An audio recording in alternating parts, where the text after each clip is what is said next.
حاجی خون اینجا فلافلی جیگه؟ بله دادا.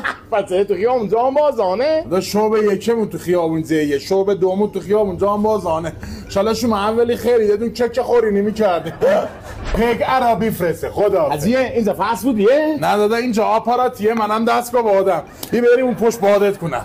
پسر عزیز فلافل رو بینیست تو هدیه ساره قوی جونم دادا هرس نخور برات بدست یه ساندویچی داری هزین باشد این بیلگاله رو من بتونم پاق باش پر کنم. بله این راستی کارت نه سره عالیه دادا. همینجا میخوریم حاجی بله میگه اما یه بندری برای من بذار همچین ورو بچانه بر بالا.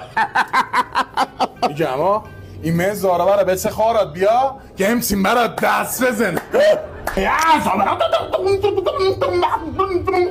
بفرم آقا بوغلمون است اونجا؟ بفرمای. میگم غذا سیاه داری؟ رومنیو ها کجاست؟ اورا کورا؟ اورا قشنگ رو ساعت 85 دقیقه ساری به این منیو نگاه میکنم. چند دقیقه؟ سنگین باش دارم فیلم ده میگیرم میخوام ببینم روی منیو